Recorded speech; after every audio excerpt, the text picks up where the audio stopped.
is a little bit better for you today. Next week, signing day, we'll have something, not sure time or whatever, but we'll let everybody know that early next week. So with that, we'll get with Coach Ferentz. Okay. Afternoon, and echo Matt. Appreciate everybody's flexibility, and then secondly, apologize. I'm the one who said 1:30. Then I'm back there watching some tape and heard Matt's voice out there in Rita's office, and I was like, oh crap. So anyway, did a quick change, and here I am. So let's tell our players to write things down. Should have written it down. Lesson learned. So anyway, just looking backwards real quickly.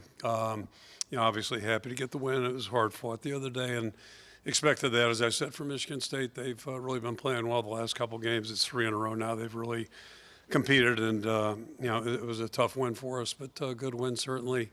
Thought our guys really practiced and prepared well a week ago, and certainly competed, and fortunately came up with the things we needed at the end of the game, especially in that fourth quarter. But again, kudos to especially our special teams, and Caden Weejan just did a great job, and as a result of that, his honors or his efforts were rewarded certainly with the Big Ten Player of the Week, special teams, and well deserved. And also he's a finalist for the Jet Award. So just happy for him. He's just having a great year and having a lot of fun playing out there. So really good there.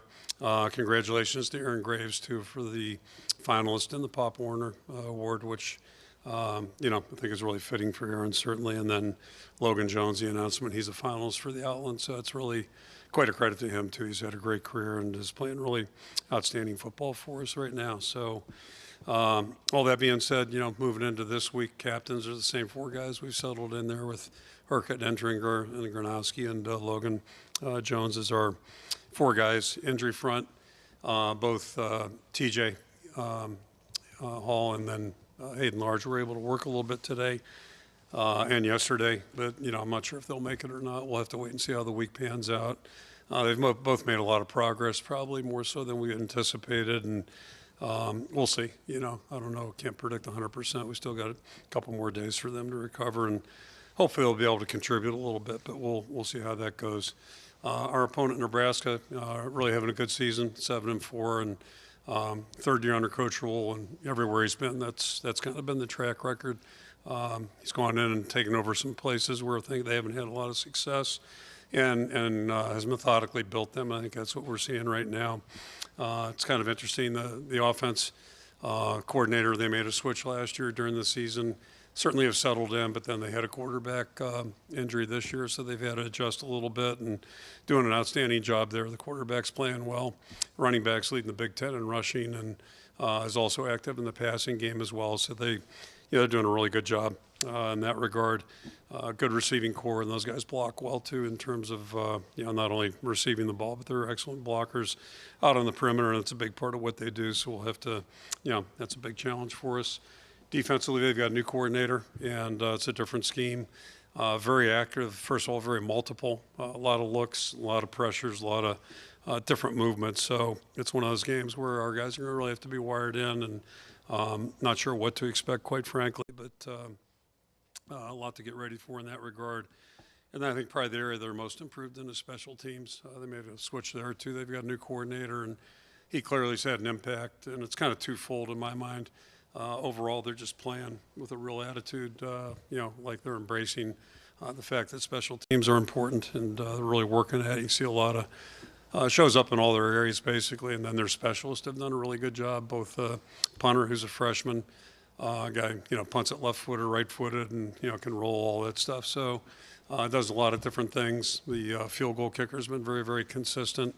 And then the thing that really jumps out is the return game. And, we've had some luck in that, and they've got 2 different people doing it, but their punt returner's a really dangerous player, and the kickoff return unit does a great job too. So basically, every matchup's going to be really critical because they do a really nice job with all those things. And then on top of it, we're going into a tough environment. They've got, very loyal fan base, and always a tough environment to walk into. So it's all part of the package right now. Just a couple words about the kid captain. We've got Millie Judge from Des Moines, who's a 10-year-old, and was born with had open heart surgery 4 months into her life. Basically had a condition that was a little bit rare genetic deal, and also they've developed a rare genetic illness since her open heart surgery. That was for murmurs, and then has a symptom now or disease now that causes multiple tumors to show up. So she's dealt with that, had multiple surgeries where they've taken the tumors out and different polyps. And all that being said, she's doing really well. Has a great attitude, and told her one of her favorite pastimes is to put a white coat on and be the doctor to her little sister, and also some of her dolls, that type of thing. So we'll be honored to represent her this weekend. And then the hero game is a great concept which started years ago, honoring 2 people from each state, the respective states. And we've got 12-year-old Jace Cobe, who's going to be representing us from Sioux County, lives out in rural Sioux County up there, and basically woke up, middle of the night during a fire, and unfortunately 3 teenagers were killed in the fire. Jace had the awareness to get on a 4-wheeler and go to the neighbor's house and get help, and was able to save the life of one of the teenagers that was in the house. So obviously a very tragic incident, but he's a true hero for his actions, certainly, and saved a life. And it'll be great to have him being honored on Saturday representing our state. And again, I think it's a really nice gesture to recognize really worthy people from each state. So that part's all good. And the last thing, just wrapping it up, it's a short week, obviously. Short week for both teams. Both teams have played 11 games, so it's the end of the season. Everybody's tired right now. Everybody's a little bit sore. It's part of the territory, and so we've had played in a lot of these now, and I think we've made the adjustments we feel pretty comfortable with. And the bottom line is trying to be ready to kick off, and that's what both teams are doing right now. So it's kind of a race against time. But again, it's going to be a big challenge. Look at the last 5 games. They've all been 1-score games, and basically over 5 years, it's a 5-point differential per game. So I think it gives you just an indication of the way this series has been. So I'll stop there and throw it out for questions. Excuse me. David Eichel, HawkeyeInsider.com. Kirk, I think this is without question a rivalry that's really amplified over the past 10 years, probably becoming one of the more known Big Ten rivalries. I guess from a coach's perspective, how do you kind of balance motivating your team to utilize maybe that disdain or dislike? You can respect them, but you can dislike them. Mm-hmm. How do you kind of balance using that disdain as motivation, but also making sure that they're not trying too hard, making bonehead plays? I guess from your perspective, what's the proper amount of motivation? How do you kind of balance that out? Yeah, I can't speak for our players, but I think it's probably more fans than players sometimes. I'm old enough to remember when I got here in the 80s, the western side of our state was basically Nebraska territory, and it's twofold. I mean, they were really had it rolling back then. Bob Devaney, Tom Osborne, and then the flip side of it is we didn't have it rolling, and that's back when the newspapers were really big. Not that they aren't now, but I think whatever the Nebraska paper might have been, that was pretty prominent in Western Iowa, 712 area code, that type of deal, and. So if you're up in Sioux City, you're in enemy territory, basically. And fortunately, I think Coach Fry was able to balance that out a little bit, both success on the field, but also he worked really hard in state recruiting. But, even going around now, you still, people out in Western Iowa, they were either on one camp or the other. And fortunately, we've got more in our camp than we used to. But, yeah, it's just, it's part of, I think, what makes conference football pretty cool. And we weren't in the conference for so many years now that we have been. I think it's probably been a little bit more ingrained now that, we're past that 2010, 2012 time period and what have you. But, week to week, there's so many games here that are just, they're all tough, and this one's going to be another tough one. I think that's really where we try to keep our focus. Madison Hartzik, the Gazette. You mentioned a couple seniors that have all earned some recognition in the last 24 hours, Caden, Aaron, Logan. I wanted to ask about Max Llewellyn. Not one of those that received the award, kind of a little bit of a quieter guy, but how have you seen him take a little bit of a leadership role this year and heading into his final regular season game on Friday? As you know, it's tougher for linemen, and Logan's an exception. Everybody's been here 6 years, and but yeah, it's tougher for linemen to get some of that note that maybe some other guys do. You score touchdowns, returning punts, everybody notices it. It's pretty obvious, but. One thing as you were talking about that, I'm just sitting here thinking about the stories. Like Aaron came in here and played at a pretty young age, Aaron Graves. But you look at Weegen's path to the level he's playing at right now, which is a really high level. I don't know if anybody could have predicted that 4 years ago or 3 years ago, but it's just been that incremental gain. And I transitioned over to Max, and that's been his story. What impressed us in recruiting was just his motor, his energy playing. He wasn't big enough, obviously. He was really skinny and slender coming out of high school. But that's one thing that hasn't changed. And now, obviously, he's developed physically, and he's a lot more mature and stronger and all that stuff. But his motor, his attitude, his effort have been spectacular from day one. And then the other part, and this is a little bit like Caden Weegent too, is that he was always going hard, but he didn't always go the right way. In fact, it was 50-50 probably 3 years ago, but now it's really that experience has paid off, and he's such a valuable leader. Coincidentally, I was walking off the field with Reese Morgan this morning talking about both he and Herc, and those are two guys that we're going to miss a lot. They're experienced guys. They've been out there competing, and it's a quieter way with a guy like that, but they add so much to our football team just by their effort, and they're just, play after play after play, and it's practice or games. They don't change. They're just, so consistent. Chad Leistico, Des Moines Register. You've lost 80% of your, well, not lost, but 80% of your offensive line went down. I was going to say, I don't know where this is going, but I don't think I like what your 80% lost of anything is not good. Yeah. Unless it was weight. So, Yeah. and Logan, yeah, right. Logan, talked about how he, was not himself in the game the other day. He's recovered a little bit here, but I guess how much are those four guys playing through right now? Especially on a short week, and how confident are you in that they can be the line that they've been most of the year? Yeah. Ironically, there's actually good news there, but to your point, it's a factor, and I don't think we were quite as sharp Saturday as we've been, and I think it showed up on the tape, but. Nobody's fault, but the damage was done during the week when guys can't work, and I was talking to Reese about that this morning also. Coincidentally, my experience is that in the NFL is not much different. Maybe if a guy that's played 10 years in the NFL, he can miss a week of practice and play pretty much at a high level, but you can't do that week after week. It catches up to you. But my experience is for most players, if they miss multiple days of practice, it impacts their performance. And it's not dramatic, but it's just those little details that matter. So I think that hurt us a little bit last week, no question. They weren't 100% Saturday, but more so to the time they missed during the course of the week. And it happens sometimes in players, you got to do what you got to do to get a guy out there. You got to be smart about how you handle it during the week. But the good news is that, all those guys on Monday felt better than they did a week ago Monday, or even Saturday. So they're all their hours are going up, and that's positive. So I'm hoping if we're smart about it this week, those guys will be ready to go on Saturday and Thursday this week and Friday. One of these days, whenever the game is. All right, I think they'll be. I think they should be good to go. Yeah.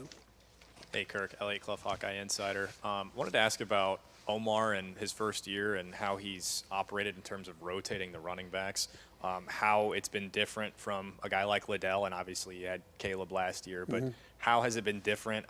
What do you think about how he's operated when doing that? Really good. I think they're both, Liddell and Omar, totally different people and personalities, and that's what makes life beautiful. And you say it about a lot of things, but the commonalities, I think they're both excellent coaches and excellent people.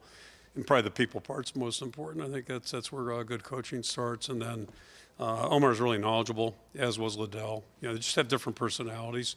But really pleased with the way everything's gone with everybody involved. And that's namely the coach and the players. Those two have to really mesh and combine. And then, the bigger picture there is that last year was easy because, Caleb just emerged. So it wasn't really a matter. It's kind of like when Sean Green was here. It wasn't a matter who else is going to get work. We'll figure that out. Whoever needs to get the work will get the work. But, we're going to keep Sean out there, Caleb out there as much as possible. This year it's a little bit more by committee, to your point. And, we've had years like that. So that's part about learning about your team as the season goes on and then doing what's best for everybody to make it work. And the idea is to, move the ball and try to complement what we're trying to do offensively. So, just really pleased with everything. And especially the second part of the season. Ironically, we're a healthier team this year in this latter part of the year, the second half than the first half. That was a joke that we didn't want to start anybody at running back because for a couple of weeks there, whoever we started got hurt that game. So it was just like, kiss of death. But, I think we're past that, hopefully. Kirk, John Sears, WHO-TV. You guys have won 9 of 10, but a lot of those wins, 7 points or less, 3 points, 5. Why have you been able to pull those close games out in this type of rivalry series? Yeah, I don't know if I can, quantify that or put my finger on it. It just happens, but the bigger point is the closeness. I mean, it just seems like every year this game is just back and forth and tough. There's one that got away that one year, I guess one here and one there, but for the most part, they just kind of, and we've had some crazy turns too, as you know. 2 years ago, I guess that would have been was maybe as wild of an ending or just unusual of an ending. But somehow, some way, it just if you can get there and get it done, that's the goal. And who knows what's going to happen this week on Friday? But my guess is, based on what I've seen the last 10 years, it's going to be another back and forth and right down to the end deal. Hi, Kirk. Jack Lita with KCRG. Logan Jones said something that piqued my interest. He said he wanted to go to, or he was hoping for maybe a scholarship offer from Nebraska. He committed to you guys, and he's so grateful for that. I don't correct me if I'm wrong, but I think you might have said that you moved him from defensive tackle to center too late in the process, and it kind of stunted the growth a little bit. Anyway, now that we're 6 years in and you have the biggest picture, how glad are you that he chose you guys, and how has he, big picture, been able to adjust to that change and grow into the lineman he is now? Yeah, I don't know if it stunted it too much, but it did a little bit. Lenderbaum moved over in December, so he picked up an extra dozen practices probably that Logan didn't have the advantage of. So I think, what you see is like Tyler, when he started that next fall, he's a little bit more proficient maybe than Logan. I didn't know Logan was going to play 6 years, so it ended up not being that big a deal in the big scheme of things.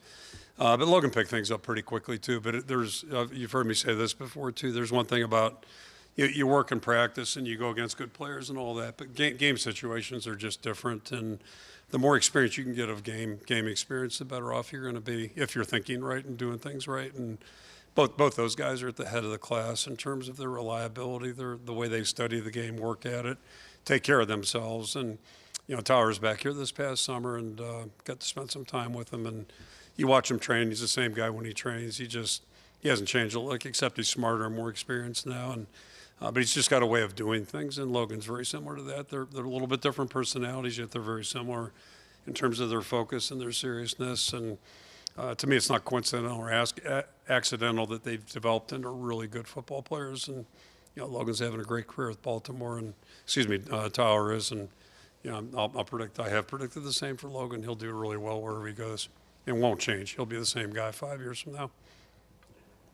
David Eichel, Hawkeye Insider. Kirk, I know I hate asking such a broad question, but looking at the senior class, Xavier Wampa, the 5-star, stays home. Logan switching from defense tackle, center, doing what he's done. Ethan Herkett overcoming adversity after his early injury in his career. I mean, this just, TJ Hall's emergence as a senior, it just seems like this is one of the more unique senior classes that you've had, just from every walk of life and just kind of the way their stories unfolded. I guess, what can you say about this senior class? And I guess, how do you kind of quantify all these different stories, but still meshing together to make, just, again, a unique kind of path for you guys? I mean, 2 of our 3 program goals are graduation and then maximizing your career. And you can't do either one of those if you don't stay the course, So guys leave the program or whatever, 2 years into it or 3 years into it, 1 year's into it. It's hard to graduate from Iowa if you leave, and it's hard to maximize your career here. So, but all those guys you mentioned are going to hit both those marks. They've have graduated or are going to graduate, and then the other part of it is they've really maxed out their careers. And most of the guys you mentioned are, well, not all the guys. Let me rephrase that. All the guys you mentioned are playing their best football right now, which is paramount. If you're going to have a good team, you got to have guys playing their best when they're older.